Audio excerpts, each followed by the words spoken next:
Chris, a little bit to get here with the Jesse Minter podcast that he did earlier this week.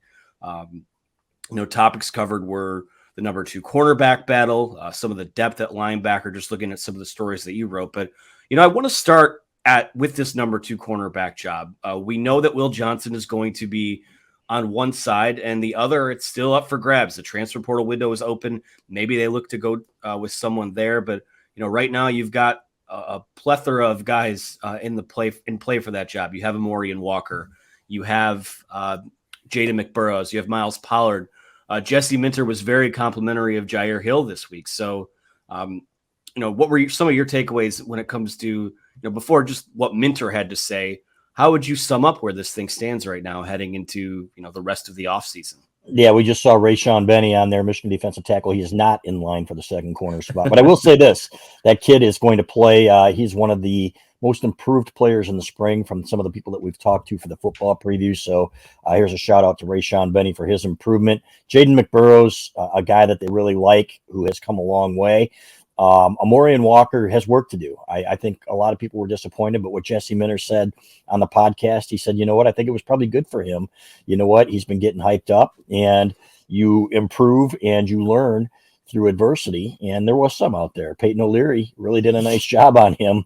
I wouldn't say exposing him, but you could tell that basically what Roman Wilson and the other receivers said about Amorian Walker is he's a freak athlete, but he's still raw. So he's still got some work to do. Like McBurrows, I think Jair Hill is going to be a star. And I think, I don't know that it's going to happen. Like Jesse Minter said, he's probably not going to follow the same trajectory that Will Johnson followed last year, but he is going to get there. And it wouldn't surprise me by the end of the year if he was in the rotation as heavily as just about any of those second corners. So but there's all summer.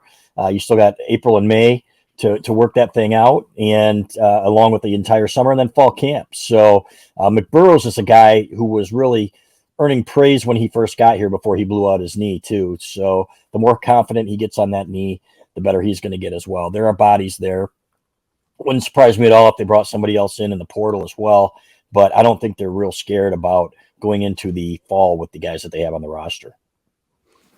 Yeah, I want to stay with Amorian Walker for a second, because I think that's something that Jesse Minter hit on, and I'll read his quote here. I lost it for a second though. Basically says, I think he might not like me saying this, but I think one of the best things that happened to him was the spring game, going through a little bit of adversity, having guys make plays. The toughest part about being an elite corner, and I've always been a DB guy, he says, is really the mental side of it, the down after down locked in mindset that it takes to be an elite corner, because in a game of 70 plays, they might throw the ball at your guy 6 times. And if you're relaxed on one of those, it can lead to a bad play.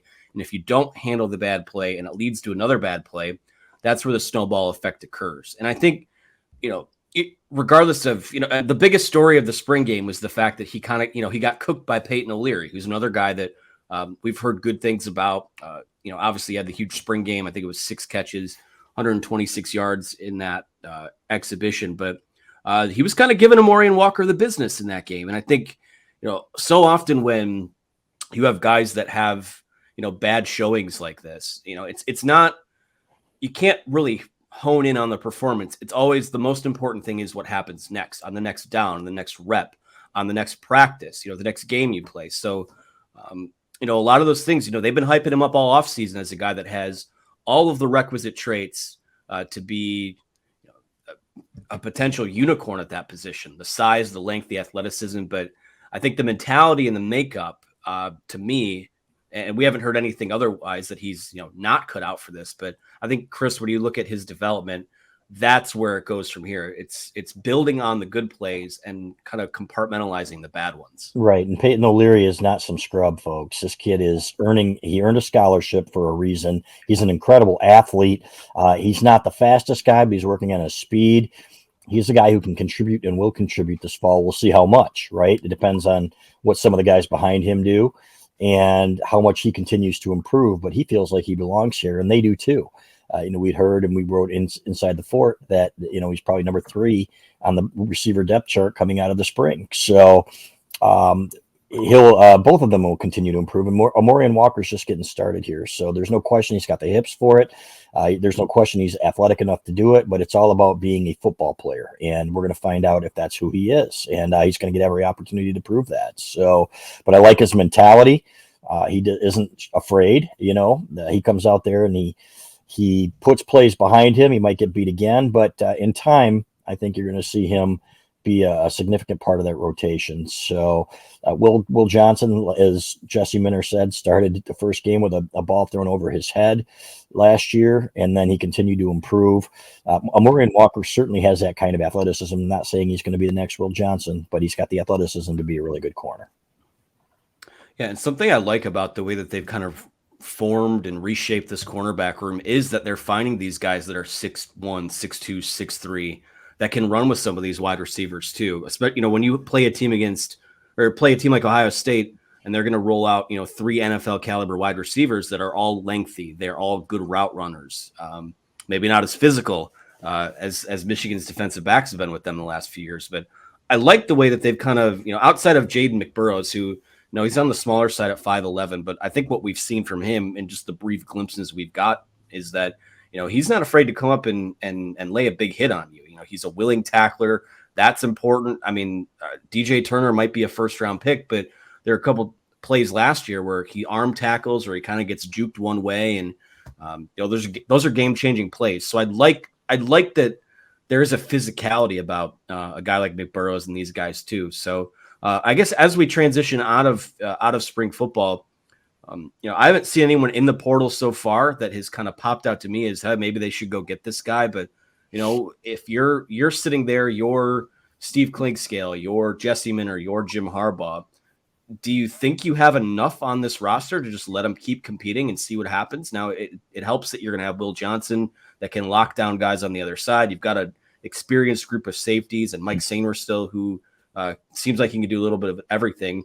Do you think there's enough there that you can plow forward with what they have? I do. If there's somebody there that can make a difference, then I think you get them. There's a kid from Oregon, I think, that's in the portal. There are going to be other guys that hit the portal.